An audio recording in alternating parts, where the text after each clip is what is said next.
Welcome, everybody. Today we have Brock Glassman to tell us about how we can get back at PG&E because they have not been nice to us. So Brock is with ES Solar. They do batteries and they do solar, and the batteries are not the same ones that Tesla uses. Those things are inferior. They have flammable electrolyte. Brock's got these batteries coming from Germany with lithium iron phosphate that are guaranteed to never catch fire, and they're 3 times as good as the ones from Tesla. So without any further ado, let me hand it over to Brock. Okay. Well, thank you, Jerry. I want to thank you for the opportunity to speak, and then thank you for everyone that's hopping on today. I'm going to just dive into it. I'm going to ramble on for about 20 minutes, but then I want to stop at the end, and I'll have about 40 minutes or 30 minutes for questions and answers. So I'm a little used to meeting people and families one-on-one, so this is a little different for me. Usually I'm trying to ask questions instead of talking too much, but I'm just going to start rambling on here. So let's see. I'm going to share my screen. Just give me a moment.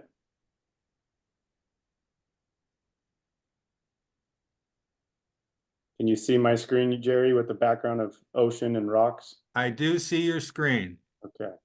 Slides are next. Here we go. Drum roll, please. Okay, guys, welcome to Energy Storage Solar. That's ES Solar. So when we started 15 years ago as a company, ES standard for energy savers, because the goal of solar was to save people money. But I feel like we've evolved into ES standing for Energy Storage Solar. So yeah, I'll get more into the company a little bit later too. So this image here, a lot of you probably already know, I might be preaching to the choir. This represents a virtual power plant. So just kind of getting into our story, net metering 3.0, that happened actually 4 years ago, 3 to 4 years ago in different parts of the country. So Utah, where I'm from, where I started with this company, NEM 3.0 happened in 2020, where the Public Service Commission decided to cut net metering all the way from 10 cents per kilowatt hour down to 4.8, which for that market, that was a significant cut because that was a 50% drop in net metering. And ES Solar decided to do things right, where other companies just kind of left the state or they pretended like nothing happened and would just sell customers solar without a battery and tell them, oh yeah, you're never going to have a power bill again, which isn't true if you have poor net metering. We decided to just start doing a battery on every single install. So really, we got fortunate as a company just by, we're a 15-year-old company, and by making that decision to evolve, we ended up having a 99% attachment rate on our solar installs with the battery. So 99% of our installs were solar with the battery. The reason we got so lucky and fortunate is Rocky Mountain Power, that is a Pacific Corp owned power company that's owned by Warren Buffett.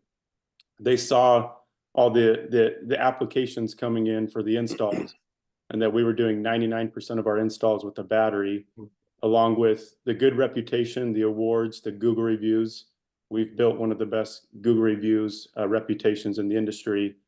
That's where we got really lucky, and Rocky Mountain Power decided to call us a flagship partner. Since we're an in-house installer with our own electricians, they made us a flagship partner for the WattSmart battery program, along with Zone Battery from Germany. That is the virtual power plant model you see here. So what is a virtual power plant? We're going to watch a quick video that will show what that means. Ready for power on? Power on to the buoy. 240, breaker on. Battery grid on. First inverter on. Sending power to inverter auxiliary. Battery microgrid on. Everything good? Battery backup live. Solar production.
Solar Control Center, close, check close, circuit breaker 52, Hotel 1. Paralleling, battery bank Bravo, Tango Romeo 3 with grid, check megawatt flow on circuit breaker 52, Hotel 1. Feeding battery bank Bravo, Tango Romeo 3 at sunrise. Confirming energy production of 63 megawatts.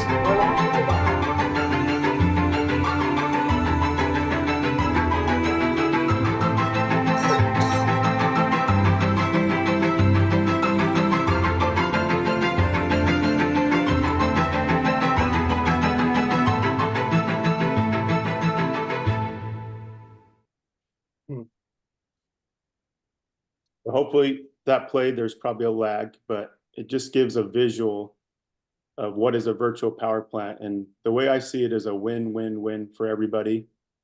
You know, just being my career, I try not to talk bad on power companies or anything. PG&E does have a very vast, probably one of the most difficult infrastructures to manage in the whole country, just with all the trees and how vast their service area is.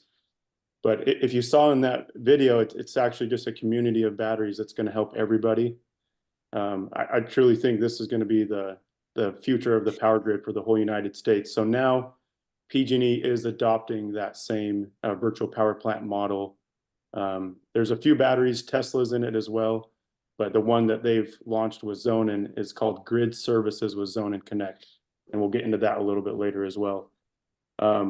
Can you still see my screen, Jerry? Is audio good and everything? Screen's good, audio good. The video went well. I didn't see any lag at all. Okay, awesome. So on the left, this is me and my little family. We just bought a home in Roseville. So I'm local now to California. This is our daughter, Myra. This is my this is my wife, Sarah. I'm a district manager. So I've now opened 2 different markets for the company and about to open a third. And then, yeah, so I'm a district manager. I work with Michael, our electrical engineer that's local to California. He's the operations manager. So I kind of help build lead generation teams. And really my job is to set good customer expectations because our goal as a company is 100% customer satisfaction. But if we get more technical questions, I've been with the company, this will be going on my 5th year. I'm definitely not an electrical engineer, but if we ever get more technical questions, we have 2 in-house electrical engineers, Brandon and Michael, that can answer those super technical questions, but I should be a really good resource for everybody. And then just as far as a company, we now have 350 employees. This is Rocky Mountain Power's website. If you can see here, it says at the bottom of the screenshot, collaborating with ES Solar as part of their partnership with Rocky Mountain Power's Watt Smart Battery program. So we are not partnered with PG&E, but it's cool that in other parts of the country, we actually have official partnerships with power companies. And then, like I said, 15-year-old company, we now have 2,600 Google reviews with a 4.7 out of 5-star rating. We were in Forbes. But anyways, blah, blah, blah, blah, blah, right? Just that's a little bit about the company so you know about us. And then what is going on in California? So like I said, I'm preaching to the choir here. A lot of you are very up to speed on all of this already, but I wanted to give you my insight, my perspective. So if you see a PV Magazine article that came out, California rooftop solar installations drop 80% following new net metering rules. There's been over 17,000 layoffs, which is sad, right? that's something that I enjoy with what I do, is serving families, but also the fact that we have 350 employees as a company. It's fun. It's fun providing that job and those jobs and that work for people, but it has been hard. It's been a challenge. My perspective here is conversion rates have not dropped by 80%.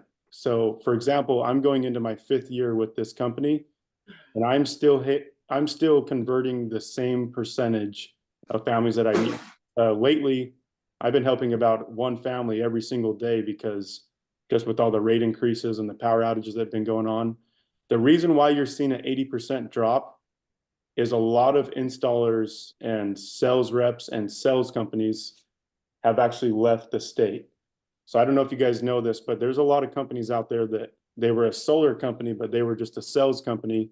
They'd go get the contracts and the sales, but then they were third-partying it to a company that do the install. And when this new net metering rule came out, a lot of those sales companies just left the state, which in my opinion, it's actually going to be a good thing for California because some of the bad actors have left, and it's just going to leave it for the companies that actually do things in-house and companies that know how to do a battery. And then believe it or not, it sounds easy. Oh, just adopt and shift and do batteries. But the first year we installed batteries, there was definitely a learning curve. So the reason why some companies left the state is they don't have the infrastructure or the know-how to actually install batteries. We've already had our nose get bloodied and been through all the learning curve. That's just because our NEM3 happened to us 3 years ago, and we decided to do batteries. Because we decided to do batteries and got all that nationwide press. So if you Google ES Solar Virtual Power Plant, you'll see about 30 to 40 nationwide utility grid articles pop up on us. And then a private equity group called Applied Value came in and acquired 70% of ES Solar last June. I show this because I think it's a good thing in the industry. Unfortunately, there are some installers that go out of business. And so it actually made me pretty excited about this acquisition because we're tripling in size right now. And then the goal is to be a publicly traded company within 1 or 2 years. So that kind of ties in and segues with what's going on in the state as a whole. There's a big consolidation. Like I said, a lot of the installers left if they didn't want to adapt and do a battery on every install like we do. Some installers have gone out of business, but Applied Value came in and bought ES Solar, and then we also bought CPAC Energy Systems. They were a family business since 1979, so CPAC is Sierra Pacific. The owner is Michael, or excuse me, the owner was Michael, and Michael's now our operations manager for all of California. So I just like to show you some of Michael's reviews as well, because he built a successful business. He's a little bit older now. It's been a family business. He's about 50 years old. So, you know, I'm a young 32-year-old kid. I just help grow sales teams.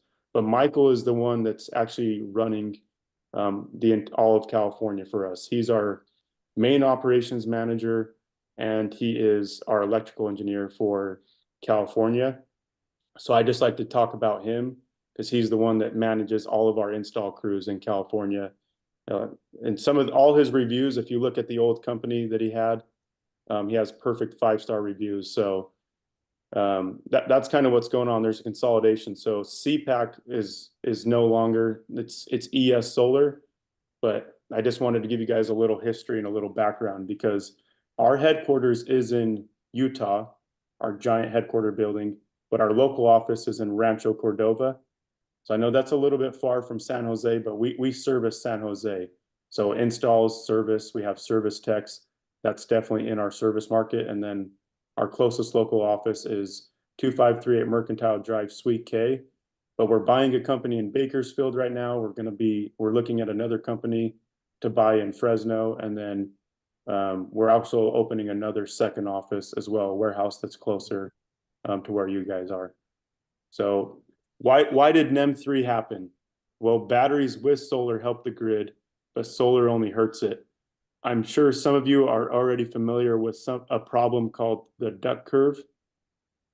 And I'll try to explain it as simple as possible, but I believe there's about 1.7 million solar installs in California now. That's residential, commercial combined. And there's so much solar going into the grid. I almost think of it as inverting and sending power into the grid. You can see the belly of the duck here on the left. So at 6 a.m. when the sun starts to come up, and by 9 a.m., there's so much solar going into the grid that it creates grid instability. And they're actually having to fire up natural gas peaker plants so that they can meet the demand that comes around 6 p.m. when everyone's getting home from work. And that's when usage is at its peak. So because solar is going into the grid, there's such a difference. Solar has actually caused them to use more peaker plants to meet the demand that they see in the evening. What a battery does is it straightens that whole line out, because instead of your solar selling out into the grid, it's storing in your battery on the side of your home or in your garage. And then also the same for the opposite.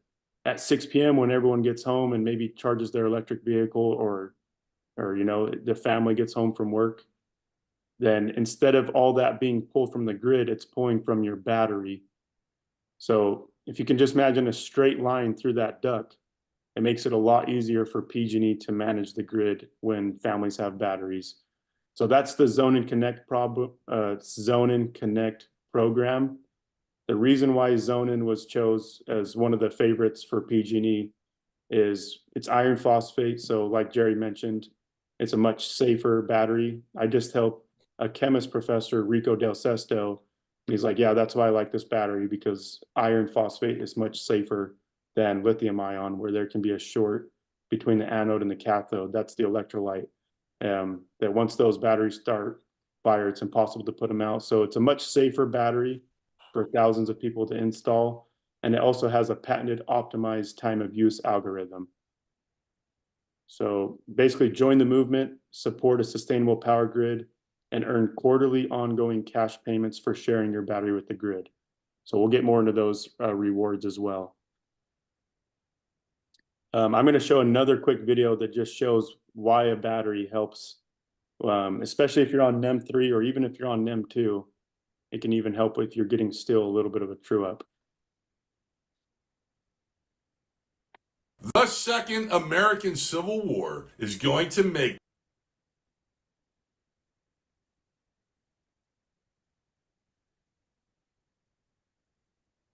household is different, but many share a similar pattern of energy consumption. While your home's need for energy varies throughout the day, peak demand typically occurs in the morning and again in the evening. Energy prices are generally highest during these peak times. Energy costs can be drastically reduced by using self-produced energy during peak demand times. Throughout the day, Sonnenbatterie manages energy usage, intelligently providing your home with low-cost energy. Sonnenbatterie's Smart Energy Manager analyzes your energy usage patterns and distributes energy accordingly. By predicting future energy needs based on usage patterns and energy production based on weather data, the Smart Energy Manager controls the optimum charge of the Sonnenbatterie to maximize your energy efficiency. To further reduce energy costs, when excess energy is available, the Smart Energy Manager will automatically activate selected appliances. Intelligently controlling when to use washing machines and dryers offers huge potential savings on your electricity costs. Sonnenbatterie also fully integrates with the net metering program. Should it be discontinued and selling excess energy becomes unprofitable, Sonnenbatterie still allows you to store excess energy for intelligent usage in your home.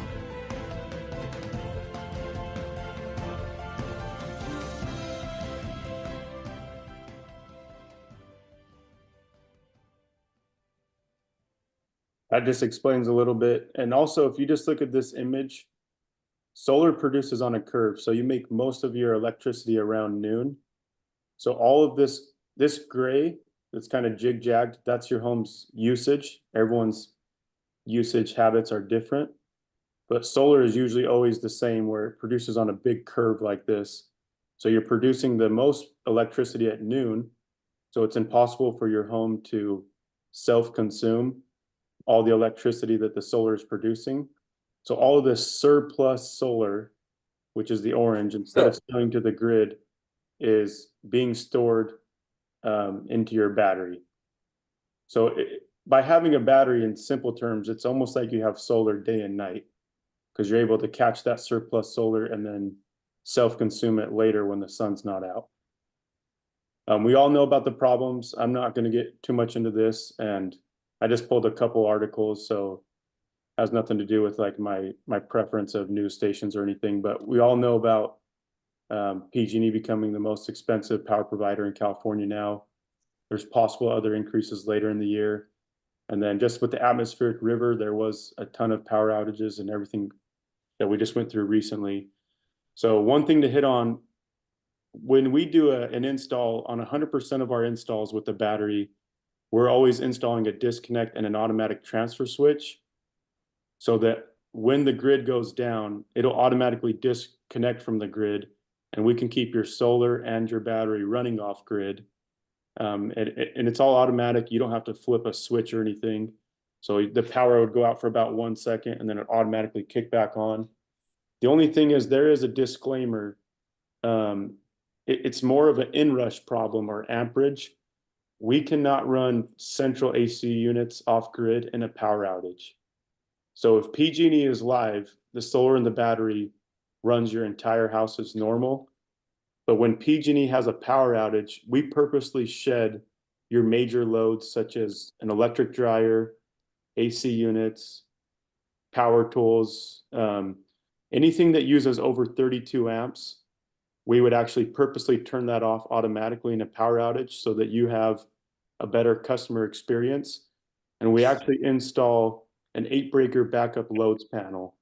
So that means you would choose 8 circuits or breakers of your home, which is usually the deep freezer, the fridge, internet, Wi-Fi, the TV, the lights, your bedroom, your office. You can almost do your whole home except for central AC units when there's a power outage. And what that means, just going back to this image, every day the sun would come up and the solar would actually power your home. And that surplus solar would go into your battery. And then you'd have the battery at night that could run like maybe something small like the electric furnace fan. If you have gas heating, you can even run your furnace in a power outage. So that's kind of what we do to actually make your solar work off grid, is we're installing extra parts on top of the battery that makes your solar still work independent of the grid when the grid goes down. So we're already at about 23 minutes. So I'll start going through this a little quicker. So ES Solar has 2 simple solutions. The first is we can help a family or someone, a customer, with a full system. That means you have no solar at all yet. You can pay those for cash up front. You can do a loan financing, or as a lot of you know, that you can do something called a power purchase agreement. Or if you already have solar, our second solution, our main service, is retrofitting systems that already have solar and adding on a battery.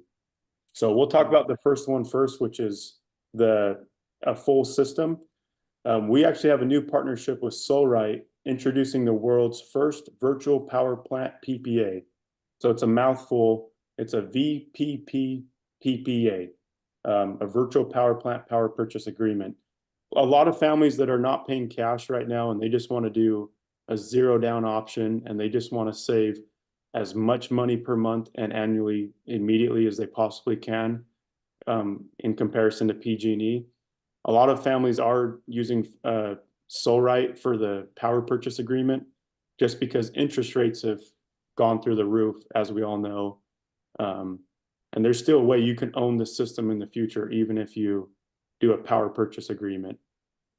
So Solrite has perfect reviews. Our partner for the power purchase agreement, they just got some good press in PV Magazine as well. And this is something that's brand new as of January. This is the world's first virtual power plant power purchase agreement. Just in case there's maybe a few of you on the call that don't know what a power purchase agreement is, that's an option where you don't have to take a loan or debt in your name. So it doesn't go against your debt to income ratio. There's nothing on your credit report as far as a line of debt.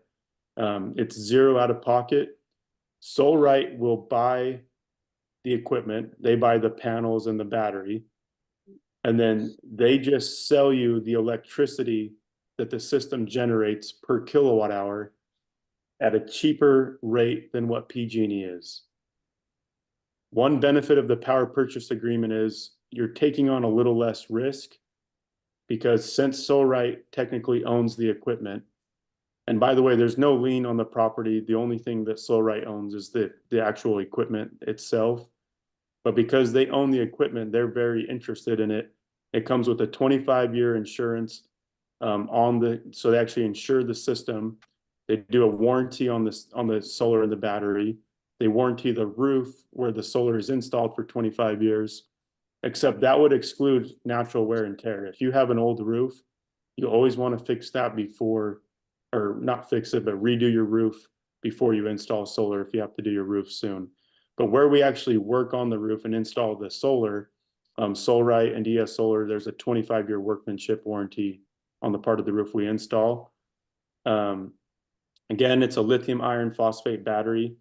So if you get a full system through a Solright, there's a 25-year warranty on everything.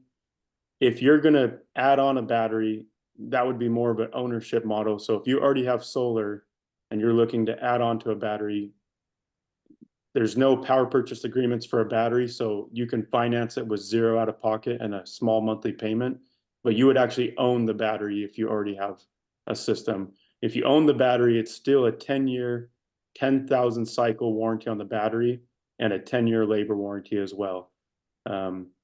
So again, in the power purchase agreement model, the tax credit and the residual income from Zone and Connect, that would actually go to Solright. The way that a customer benefits is they get the self-reliance of having power in a power outage, and they get a much cheaper monthly cost on their PG&E electric cost. So here's one example. I think we're close to around 26, 27 minutes, so I'll start to go a little quicker. Here's one example where a family that was paying maybe a 404 average, which that might be a fraction more now with the 13% increase that went through January, that we'll start to see on our bills in February.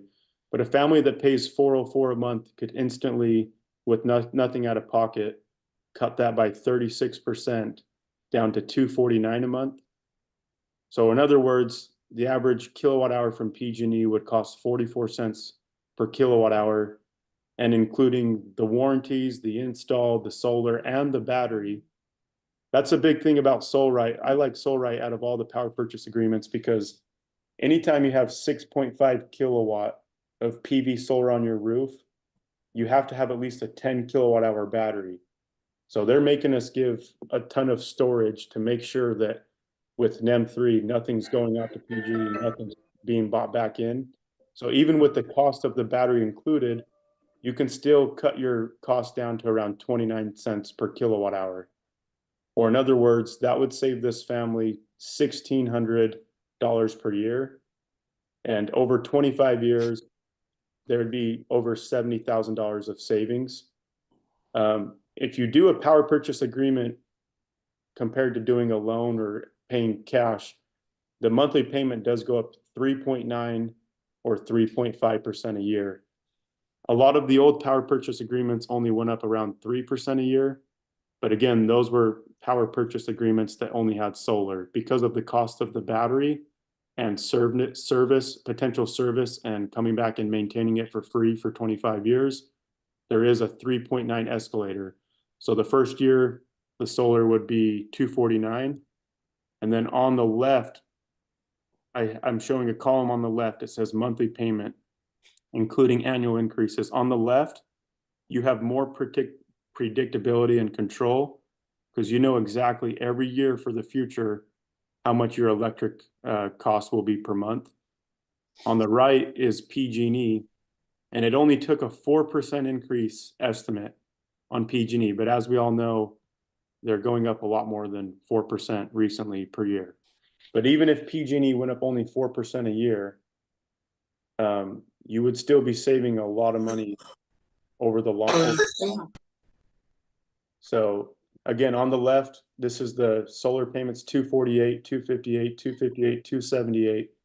So it would take 14 years in this example for the power purchase agreement payment to catch up to what people are paying PG&E today.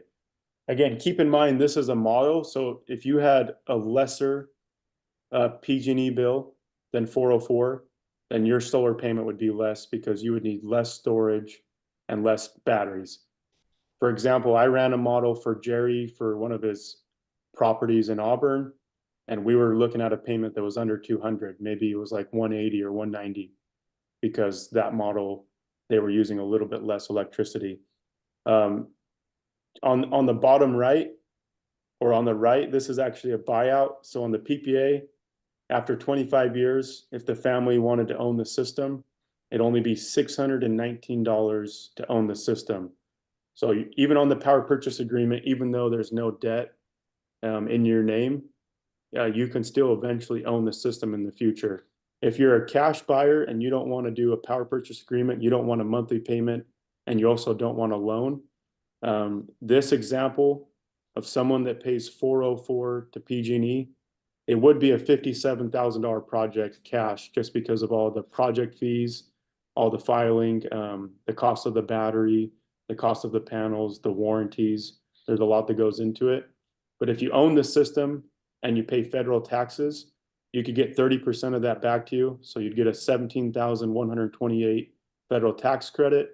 You'd get $3,000 minimum in battery rebates. That's a cash rebate check called SGIP, and Zonin does a rebate as well. So after all the incentives, if you paid cash, as long as you could qualify for the federal tax credit, which families always want to check their individual tax situation and make sure they're paying federal taxes. But as long as you're paying federal tax, you're looking at about a $37,000 project if you just want to pay cash and have no monthly payment. If you don't like the idea of a power purchase agreement and you actually want to own the system from the very first day, you can still do zero down. But in this model, the best payment I could get it down to was $310, and that was assuming that someone could take the federal tax credit in 1 year. That means you'd have to pay $17,000 in federal tax and apply it immediately back into the financing, even to get the payment down to $310. The worst payment could actually be worse. And that's just because interest rates, 3 years ago, I had a 2.9 interest rate, and now all the interest rates are 8%. So that's why 9 out of 10 families lately have been doing the power purchase agreement, because of instead of having a $400 payment, they can instantly lower their payment down to $248. The 25-year cost of doing nothing with inflation, like if you never went solar and you stayed on PG&E for 25 years, because the batteries and the solar panels actually last longer than 25 years now, you would actually give PG&E $200,000 over 25 years if you never went solar. I'll skip some of these. The one thing I like to talk about is Solrite makes it really easy if you move, as well as our battery financing is transferable if you move. So if you move, you can transfer the payments to the new homeowner.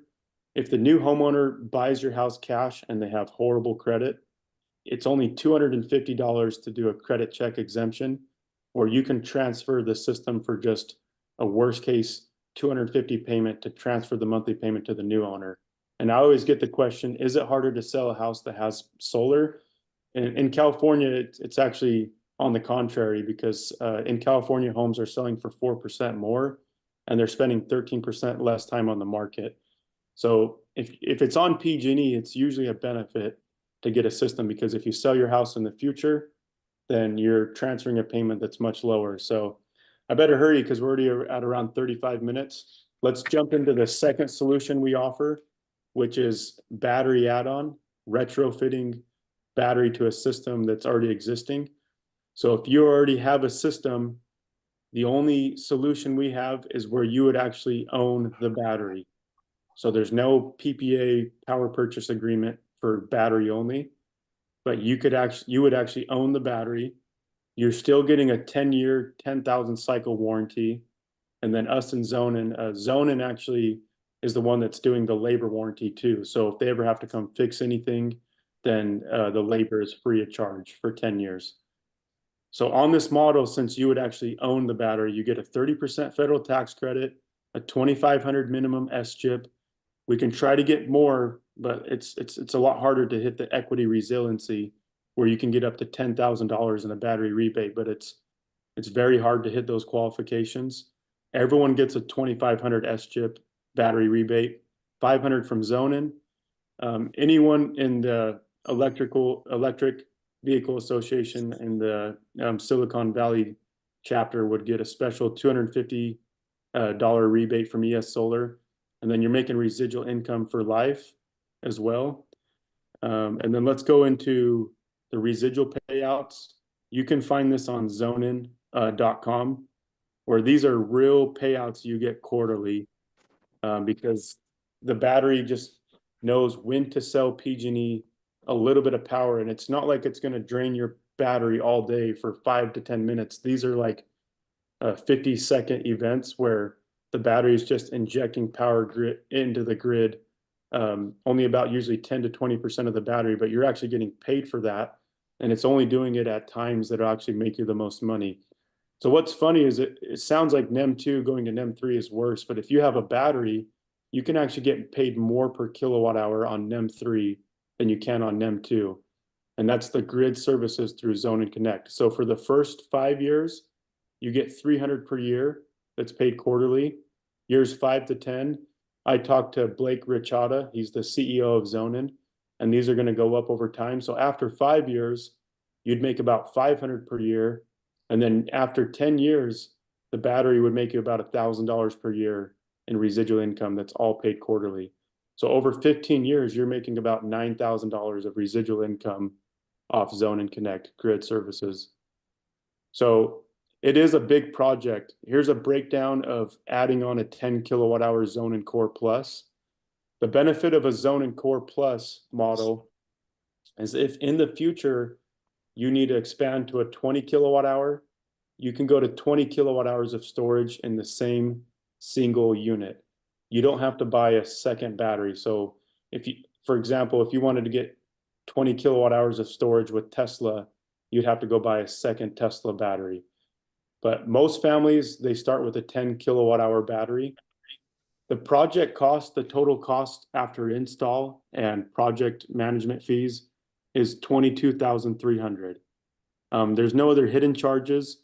The only thing is sometimes adding a battery does trigger an electrical upgrade through the National Electric Code, but something I'd be willing to do for this association is if your home needs an electrical upgrade, we would still do it at our same universal price without adding on to this price. So that's a second special thing just for this association. So that is a lot, right? Because you can look online and the battery is only $10,300 for a 10 kilowatt hour Zonin Core. But after electrical review and work to ensure that we're up to National Electric Code, project management and filings for the SCHIP application. So there is an Excel sheet on PG&E's website you can download, and it has a list of all the approved installers that can file SCHIP on behalf for you. And ES Solar LLC is on that list. But it takes a lot of time, and the filing, there's some companies that would charge you extra to file for that. That's included in this price because of all the electrical equipment. So we're always adding more than just the battery. We're actually adding a backup loads panel that has 8 breakers that it's your choice. So on the day of the install, you would have to be home and tell the electrician which 8 parts of your home you want backup in an outage. And he actually has to relocate 8 of your breakers onto a different panel that usually goes in your garage or on the meter by the side of the home. That's called a dedicated backup load panel. We also have to install the automatic transfer switch and the disconnect. There's also legacy costs because of our 10-year labor warranty from Zonin. And then there's also usually 1 to 2 days of travel and labor. And we're custom fitting these to each electrical on each house. So I like to give a little bit of a breakdown just I so don't think I like the platter on this table. I don't think it The does wood? any. Yeah, I Uh, don't think it does anything. Somebody The needs bowl to I mute like their here, microphone. But the bowl is currently hanging out here because somebody little got a Perhaps affinity. the host platter. can mute them. Okay. He's actually very careful. Okay, got it. Sorry, yeah, I Please- don't know how to mute them. Please unmute. I mean, please mute yourself. No worries. But yeah, I just like to give a little bit of a breakdown of why you'll see a battery for 10,300 and then the project cost is 22,300. All in as a company, we actually have around 17,000 of hard costs to retrofit a battery, and then obviously there's profits in there too. Just any company has to make money, but what you're getting out of it, you're getting a 30% federal tax credit since the battery is powered by your solar, since it's clean energy. It does qualify for the Inflation Reduction Act. So you'd get 6,690 in a federal tax credit, a 2,500 S-chip battery rebate, a 500 zone and rebate from the manufacturer, a 250 special rebate from ES Solar for this group. If you still have a true up, it's estimated to save you $600 on an annual savings on a true up if you're on NEM 2. If you're on NEM 1 and you've had solar longer, we might not be able to save you on a true up. So I'm willing to do one-on-one meetings in person or over the phone with anyone on this call. And we can look at your energy habits and see if we could save you on a true up, depending on if you're on NEM 1 or NEM 2. So there is the possible benefit of also saving on your true up just by adding a battery and not adding panels. We currently have an online ad going right now that you'll probably see on YouTube or Facebook or Google, where we're talking about saving you on a true up without having to add panels. And that's because on NEM 2, there is still parts of the year where you're selling to PG&E at a much lower rate than what you're buying it for in the evening and night. So that's why some families still have a true up. Plus the 300 residual income. So after all the project cost, after all the incentives, after the install, your project cost after incentives to add a battery is $12,360. But over the long term, the battery pays for itself by true up savings and then that residual income of $9,000 over 15 years. I did an example where if you didn't want to pay cash for the battery and you wanted to do a zero down finance option, there's no financing out there these days that's super attractive because of interest rates. So it is a fixed APR of 8.04%, but there is no lien on the home. Like the only lien is the physical battery itself. So we're actually the only company I know of that has financing for a 20-year term for a battery. Most financing for a battery is only 10 years. And also, if you kind of compare it to a Generac, a lot of Generacs are $7,000 online, but after you pay an electrician and everything, those still could be $10,000 to $15,000 projects. And then if you finance those, it would actually be more expensive than going with a battery. So here's a cash flow example. So if you put zero down, and let's say you had an $800 true up, your cost per month after incentives, the battery would be zero out of pocket and $104 a month. There is some details to explain on that because everyone has different tax liability. So if we ever have a one-on-one meeting, we'll kind of dig into that more. And we have a plan, a finance plan where it's zero down and you don't have a first payment until 6 months after the install. Plus you get that $500 check from Zonin about 90 days after install.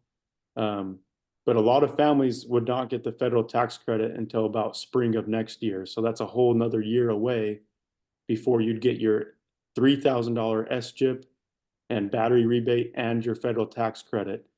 So the worst case monthly payment you could ever have of $190 would be $190 per month. But that's if you pocketed the $7,000 federal tax credit and the $3,000 S-chip rebate. So yes, you'd have a horrible payment of 190, but you would have kept $10,000 to have that payment. So you would have put 0 down, kept 10 grand, and have a worst case payment of 190. But most people are taking the 10 grand in incentives and putting it right back towards the project. And then that would re-amortize the payment. So most families are doing a battery for 0 down and $104 per month, as an example. If you had an $800 true up, then the battery would save you on average $65 per month. Plus you would make $25 per month in residual income that would be paid in a check quarterly that would just be mailed to you.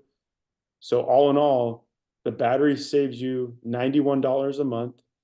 And if you do 0 down, the battery costs you $104 a month.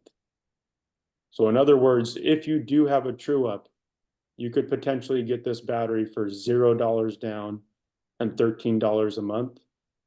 And again, the benefit of the battery is the self-reliance, having power in a power outage.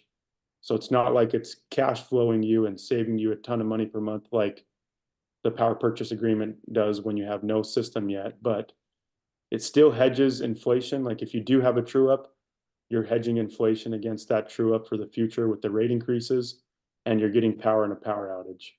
So that's all. I went a little bit over, sorry. I didn't realize it was going to take that long. I just wanted to thank everybody again. Just a couple more things to go over, and then I'll open it up for questions. But first off, Jerry can share this slideshow presentation I made with everyone, and it'll have my digital business card, my phone number, my email.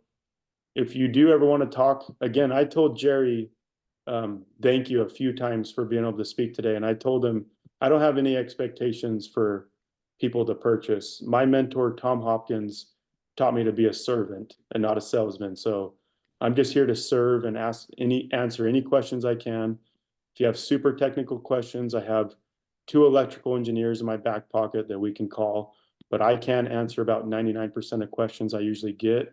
And if you did want a custom proposal, whether you have solar already or whether you don't, all we would need is a picture, 2 of your power bill pictures and 2 electrical pictures. So I put some examples on the last page here that Jerry can send to everybody.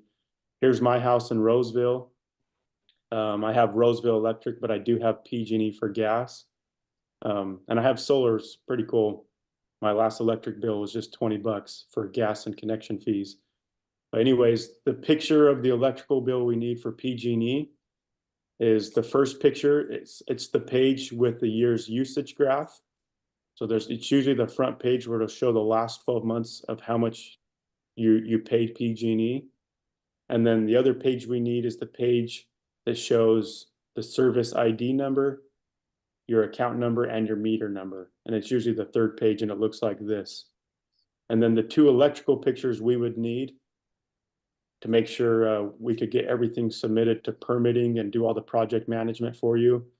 Again, other than working with me and getting this to project management, everything after that is hands off. You would have a project coordinator, Shay, Jamie, or Rachel. Rachel's been a project coordinator in California for 7 years now. She knows all the jurisdictions, all the cities, how to work with them, play nice.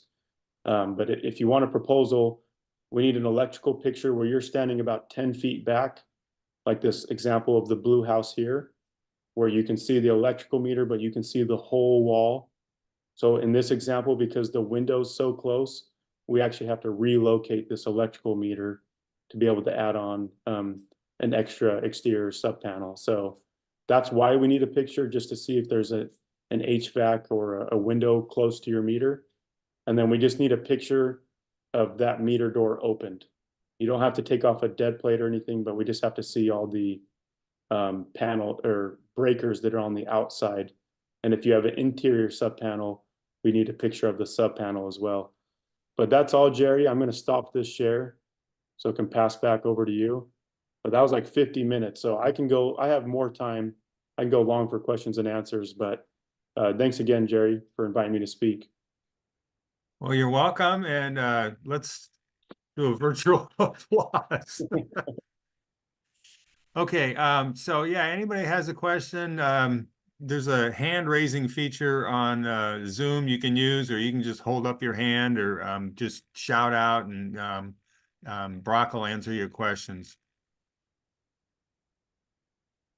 There's also something in the chat I just saw from Steve. So go ahead.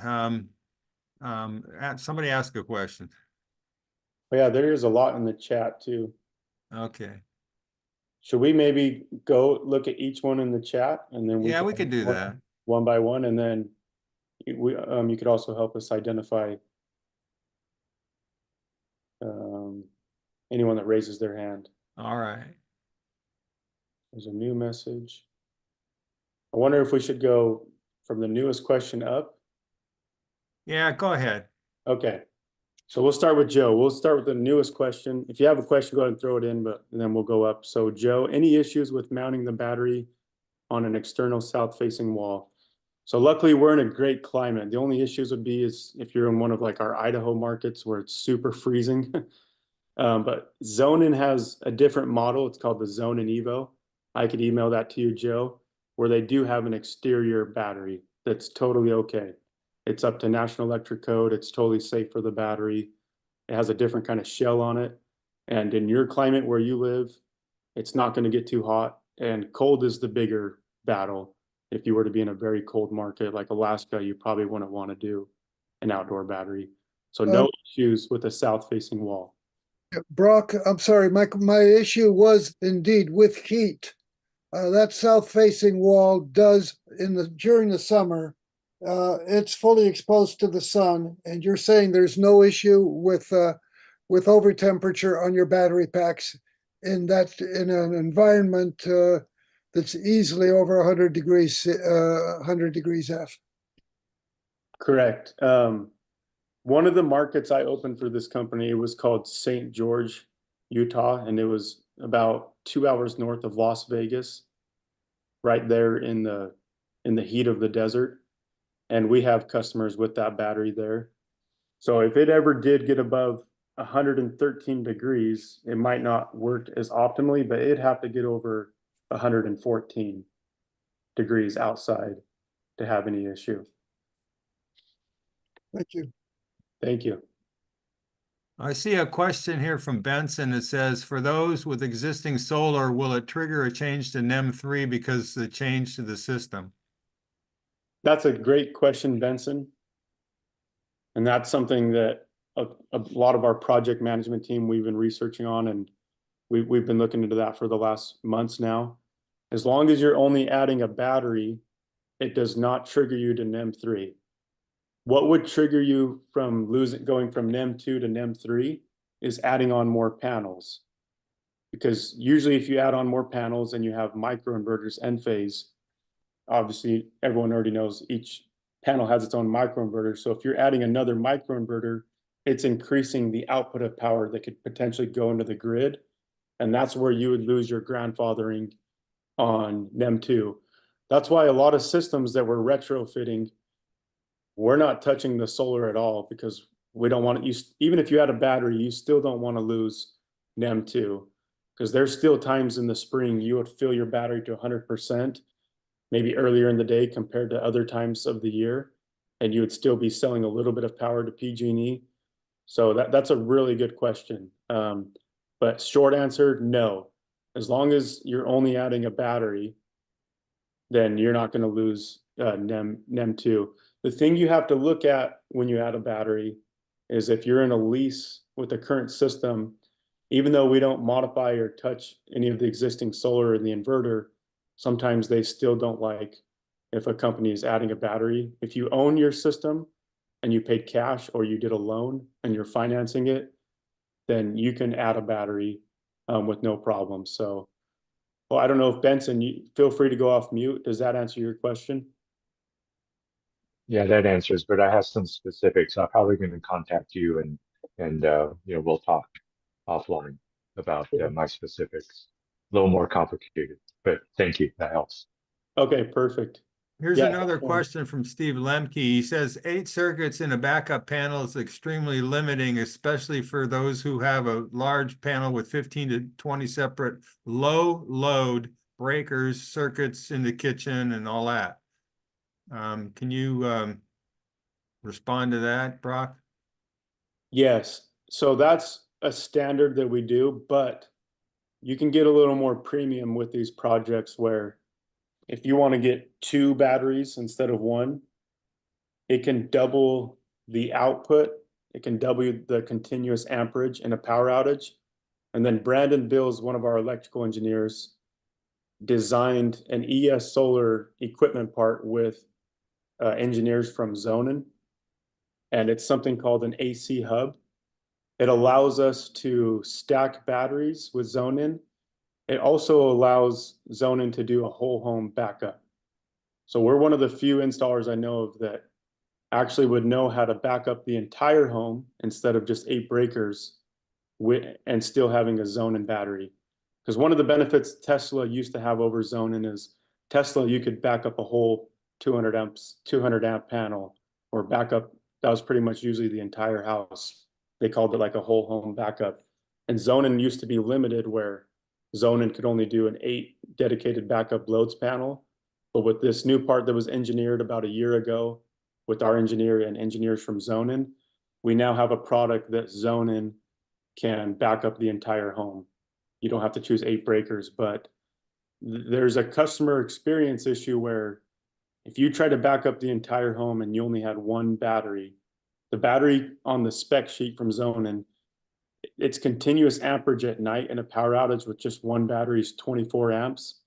In the daytime, when the solar is backing up your house as well, that can go up to 30 amps. So you could do 30 amps with 1 battery. And so sometimes if we would back up the whole home and you only have 1 Zonin battery, there's an inrush problem where it might not even be able to kick over to your battery backup because your home's trying to turn on your AC unit and your home's pulling 50 amps at once and we can only output 30. And that actually caused a problem where it wouldn't even kick over into backup. So if you want to do more than 8 breakers, you can, but you would actually have to have 2 batteries so that we could double the amperage, meaning you could have 60 amps of continuous power in the daytime in a power outage. And then you're not running into that problem. So we do whole home backups, but I mean, even if you just had 1 Tesla battery, you'd run into some of the same problems if you're trying to back up too much stuff and you're not able to do enough continuous amperage to turn those on. Does that answer the question? I think it does. Trapper asks, what is the maximum kilowatt hours one can add to the setup?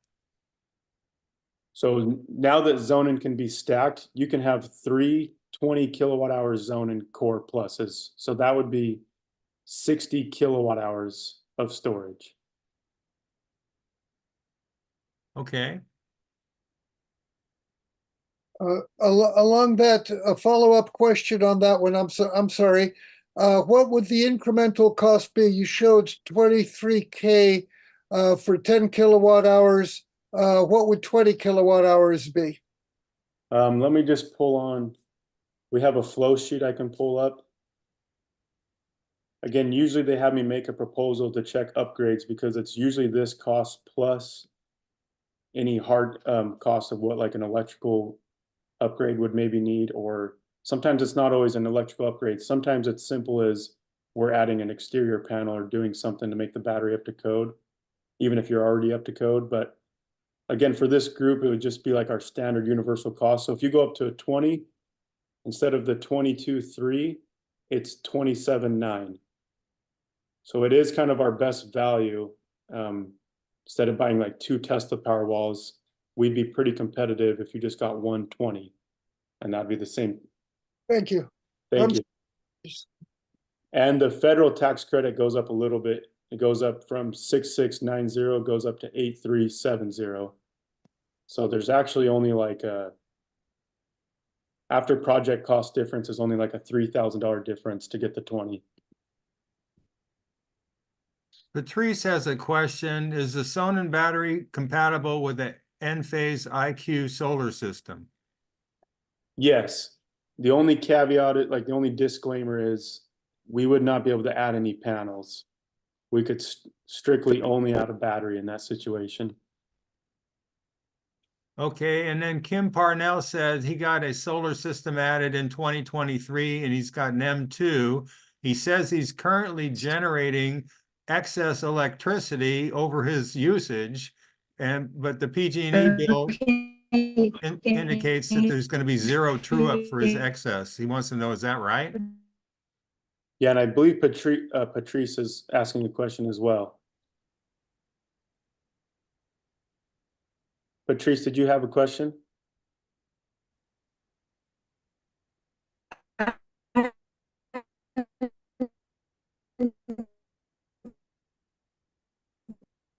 Her sound is breaking up. Maybe you can put the question in the chat.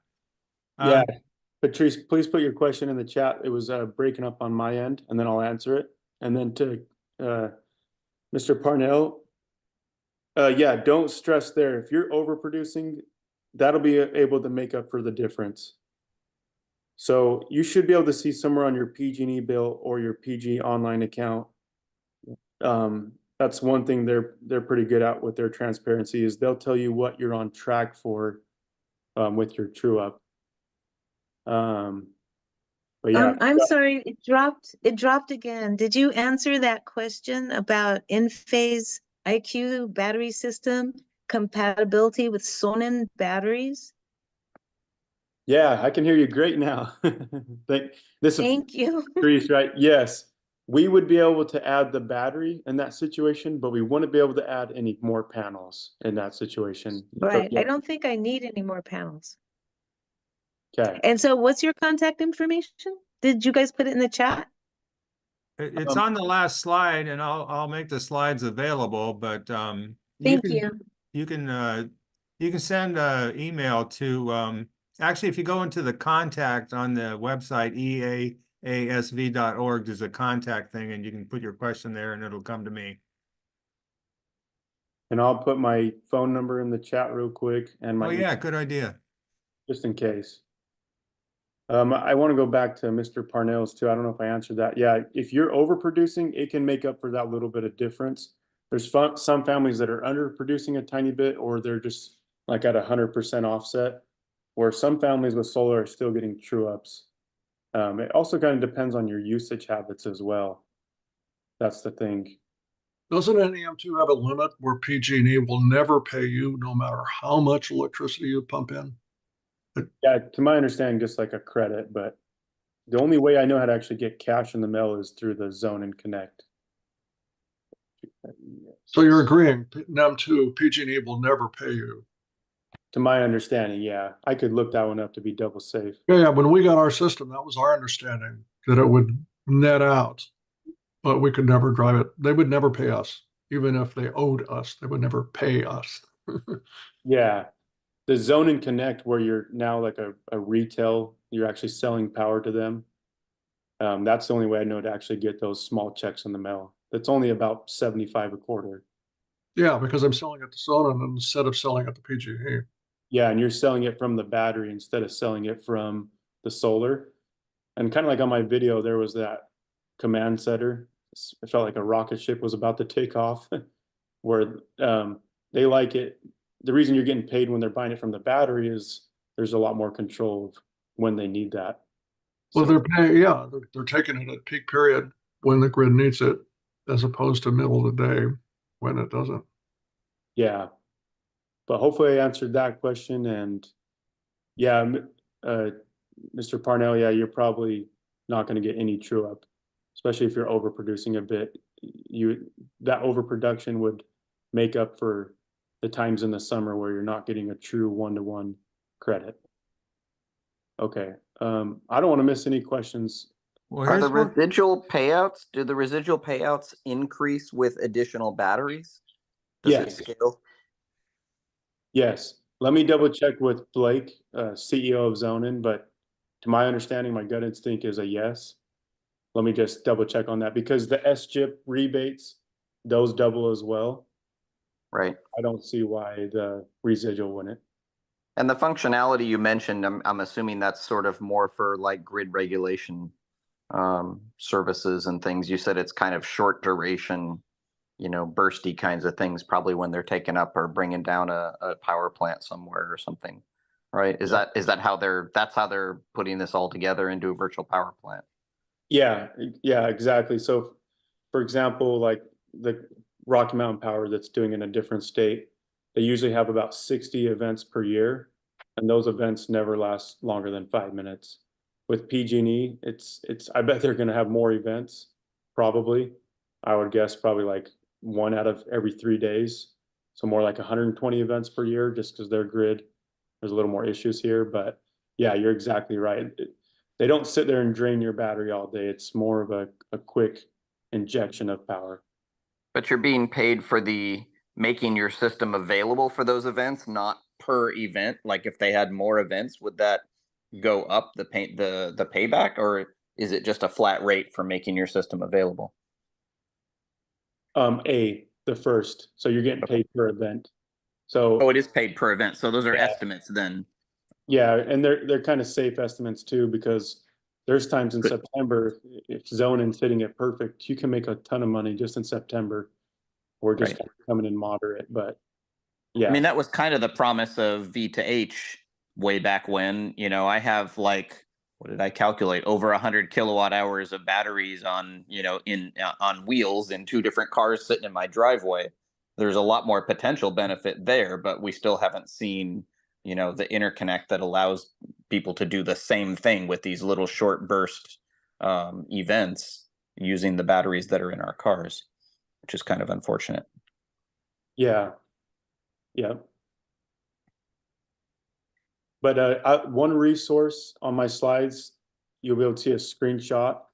There's a page on Zonin website exactly on how the payouts will work, and it's pretty long. Oh, cool. And you're gonna send a link out to the list, Jerry? Yes. Okay. It's on the Google Drive, so it's just a link to a Google Docs. Steve, Steve did trigger something like my curiosity, because it's like I think they're just trying to under promise, but I mean, I've seen YouTube videos where you can almost get paid like 500 to $800 just in September. I've just Right. Well, that's scared to what I kind was of thinking, talk about because that it, yet. it used to be when oh shoot, who was it? The Tom Gage, I think, used to come and talk to us about this stuff way back, decades ago. But the idea was that if your car was actually sitting and available for the same sort of thing, you could actually offset a large chunk of the cost of a car by providing these kinds of services if you aggregate all that stuff together. The difference is your battery is always available if it's bolted to the side of the house, and if it's a car, it's not necessarily. So Yeah, and it's kind of cool just with the patent they have on their algorithm. You don't have to do anything too. It's almost and just what connectivity do they use for that? Is there like cellular connectivity in the system, or is it assume internet access at the house? yeah, you have to have internet to be able to get the residual payouts, and we usually hardline it just because cell kits only last like 5 years, and you got to get another one, and then it's Right. more work for us. So yeah, we usually just like if we can, we just hardline it to the Wi-Fi. Interesting. There's a question here about switching from regular gas heating to using a heat pump. And he wanted to know, he's paying $391 on his gas bill, and he's thinking about switching to electric heat pump. But my friend Ron Freund said switching to electric heat pump was a lot more expensive electric-wise than he expected. And also something I always try to look into and is the cost to make that switch too. But I'm not sure how that would work out. I want to be great for that question. Okay. What he's talking about though, changing to an electric furnace to go all Yeah. electric, if you can get enough solar, and could probably run calculations on it, especially with the PPA. But the biggest question, we could usually predict how much more power he would use in kilowatt hours and then show a monthly payment. But you'd probably need a really big system too, if you switch over. And then also it's just the cost of making that switch. Oh, and Patrice wanted to know what Michael's last name was. Maybe you can put it in the chat. Sheridan. Okay, I saw Joe Sadinsky had raised his hand on Zoom here. Did you have another question, Joe?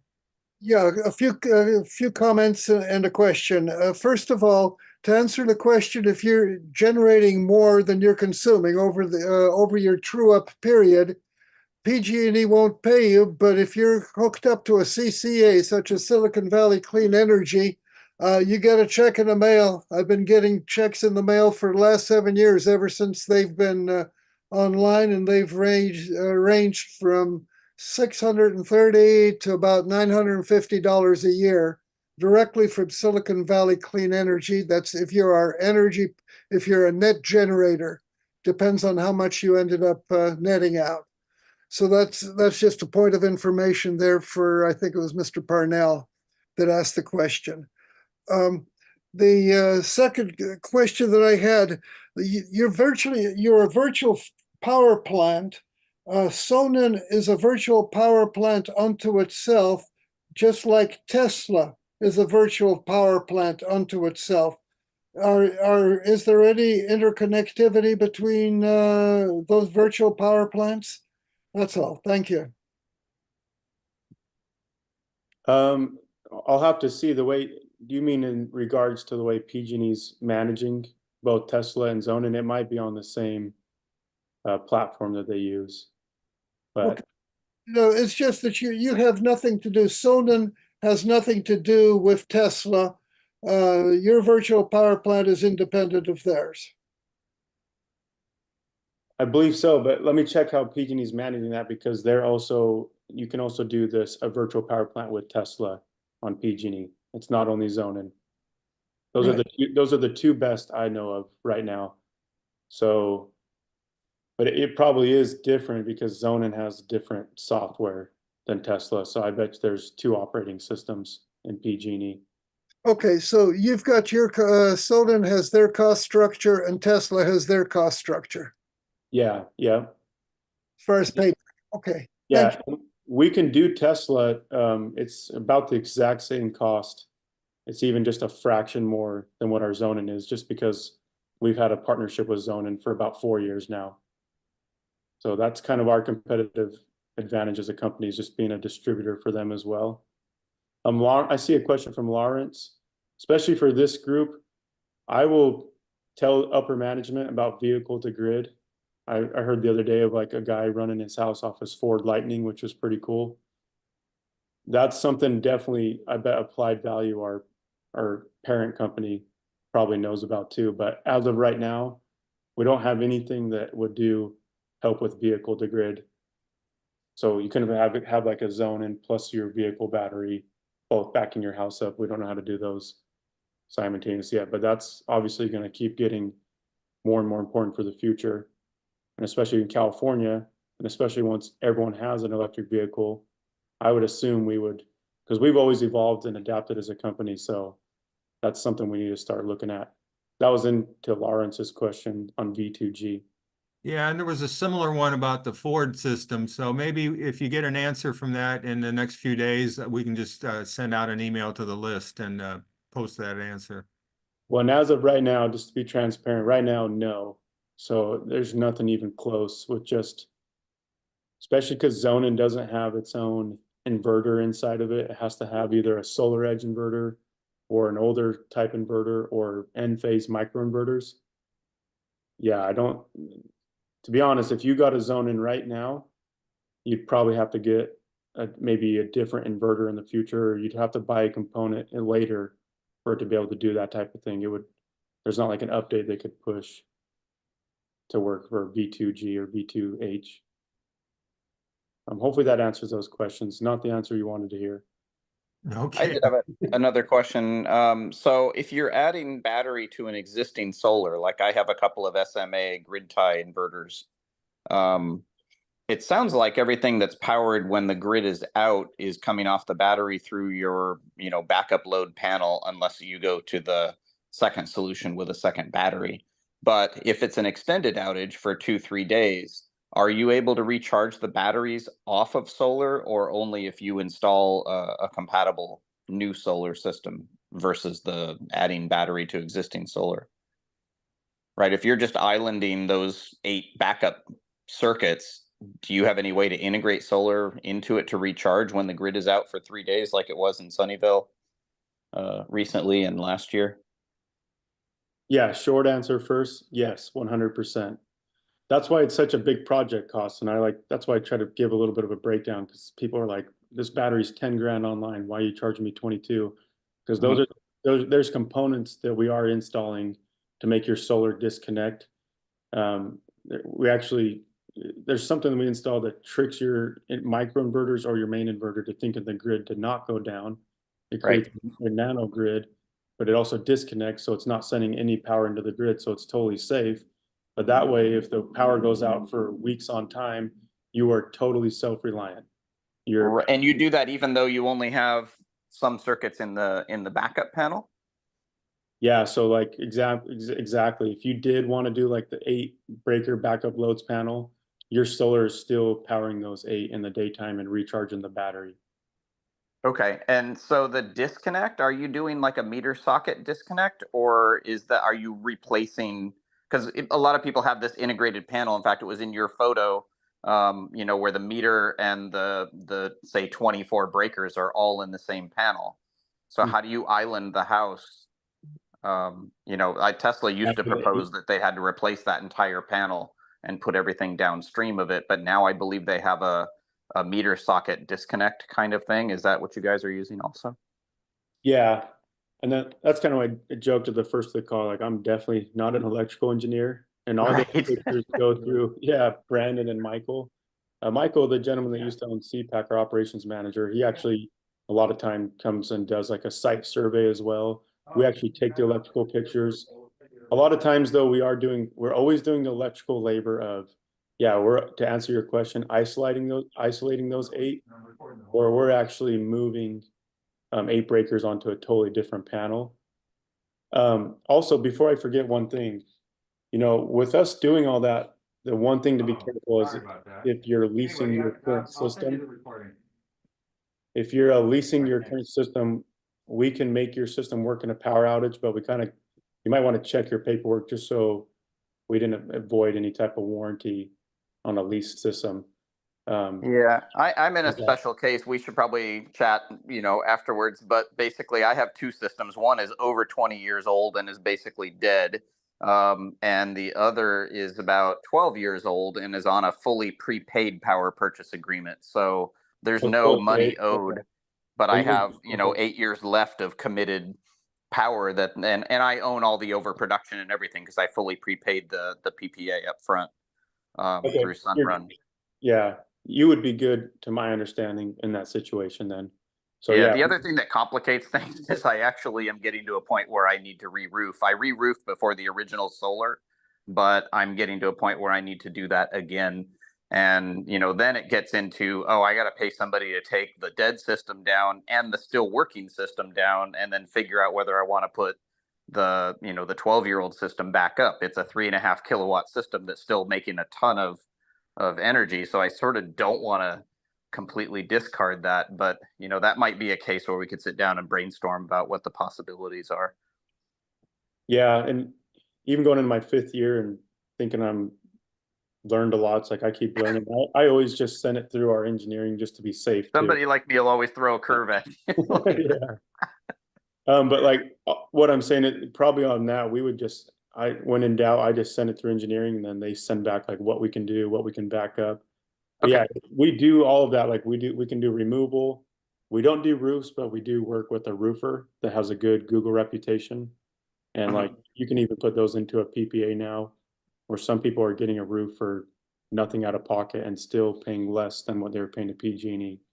Like a family in Rio Vista, their last proposal is they'll actually still have a lower payment per month and get their roof reshingled before the install. That's fascinating. I hadn't actually thought about putting the roof in with the solar. I guess if you were commissioning new solar and a prerequisite was to re-roof, then that bundles that all together. Do you know if people are getting tax credit on the roof that was a necessary thing for the new solar? that's a gray area. I'm definitely not an accountant or CPA, but Yeah, that's interesting. with the PPA, the tax credit goes to sole right anyways. Right. That owns it. True. And then if you wanted to own the system, I've asked about 10 accountants in my career and I've gotten both answers. My personal accountant, Dave, he says actually no. Yeah. But then I even think our that's the case. It probably depends on how aggressive you are.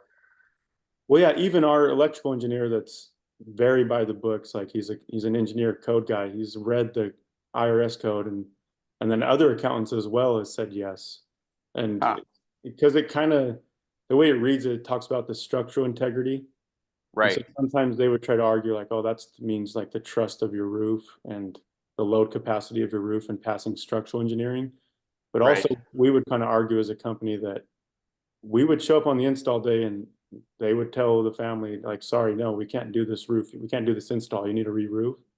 Right. So there's times where that's necessary, which It's required. Yeah. would I think the panel upgrade is kind of similar. Like I had to do a panel yeah, upgrade to panel 200 upgrades. amps Yeah, when I added second solar, and I basically took the tax credit on that too because it was a required expense. It was part of that job.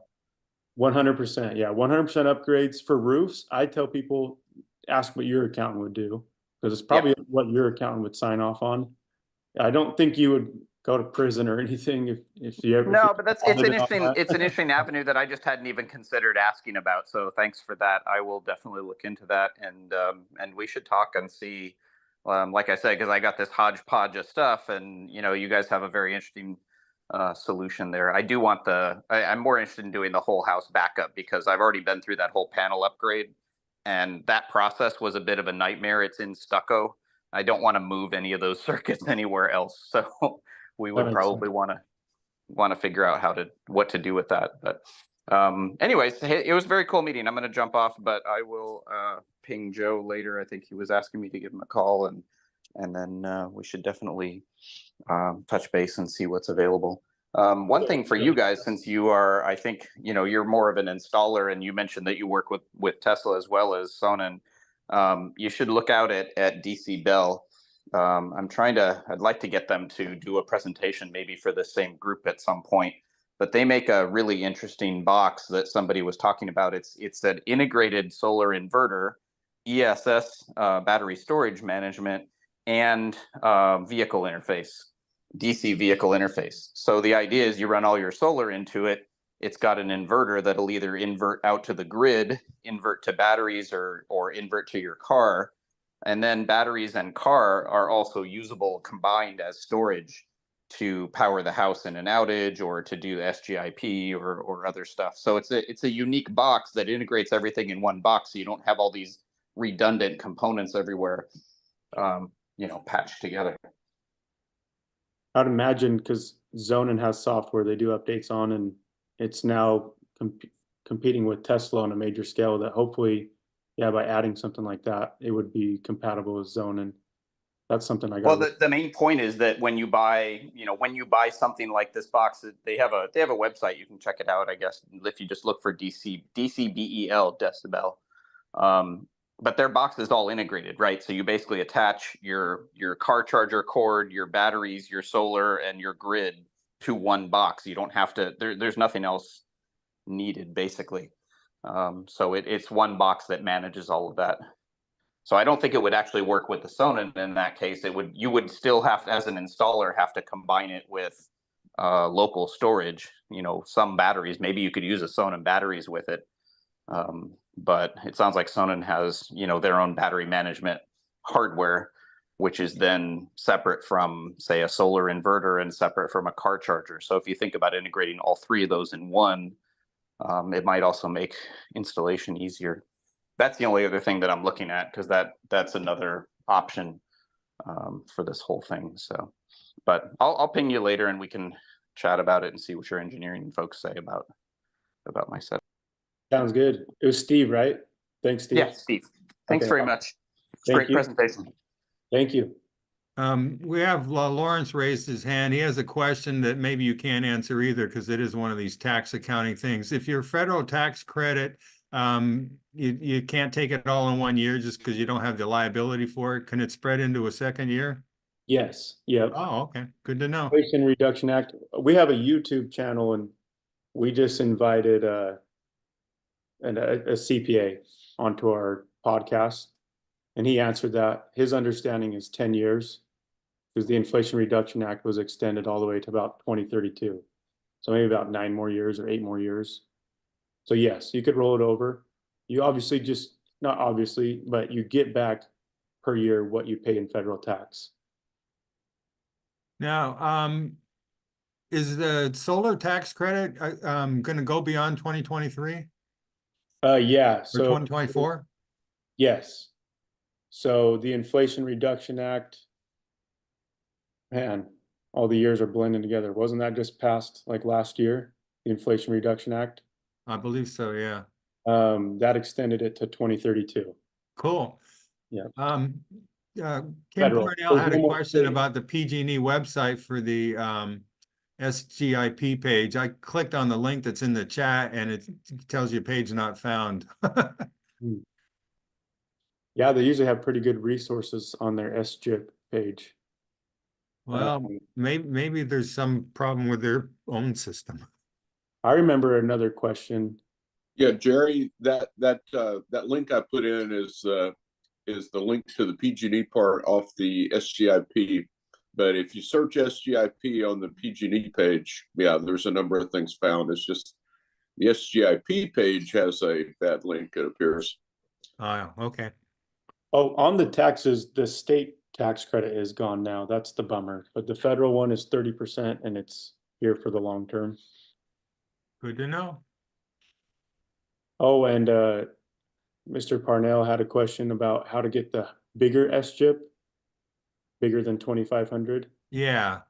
It's called equity resiliency. You have to, based off your meter number, have 2 or more public safety power shutoffs, discrete PSPS, or you have to live in a tier 2 high fire district area.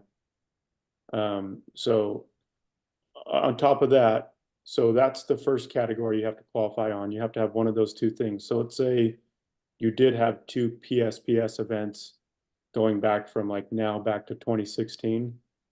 If you did, you'd have to hit a second level of you have like medicine or a CPAP or something that's related to health that you need to have power in a power outage, or you have a well pump. Let's see, I have a list right here.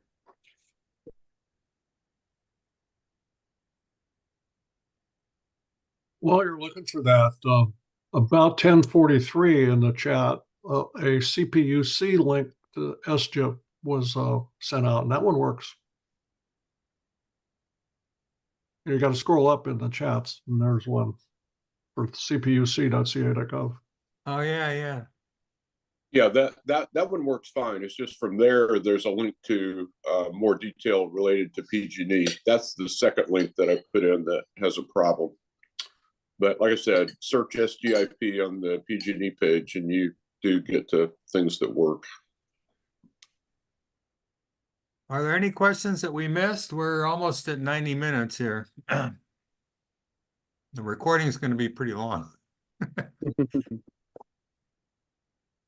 Yeah, just how to get the larger one. It's pretty hard. You gotta residential customers living anywhere in IOU service territory must reside in qualifying multifamily residential deed restricted, or customer that has notified their utility of a serious illness or condition that could become life-threatening if electricity is disconnected.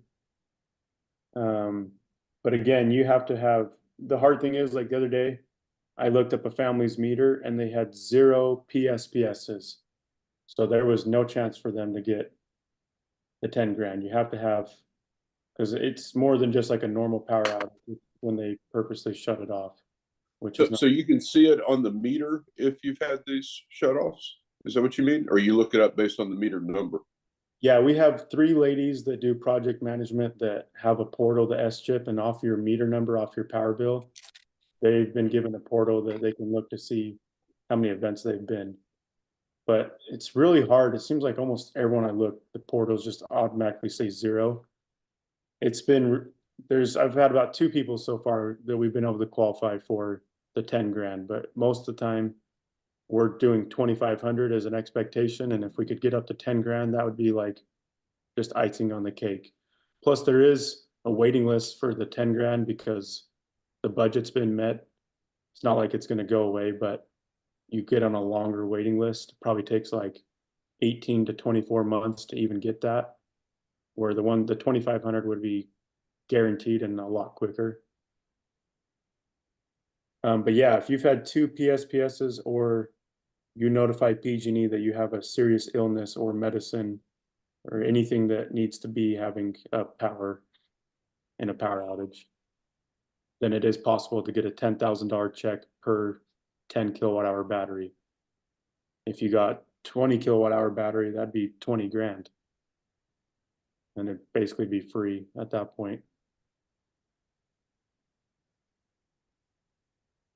I think I'm going to go ahead and stop the recording here. We can still chat afterward, but I don't want the recording to be ridiculously long for anybody that looks at 90 minutes. I'm kind of, but usually on these recordings, you can play them at like 1.5x speed and get through them more quickly. So I'm going to go ahead and stop the recording now. Okay.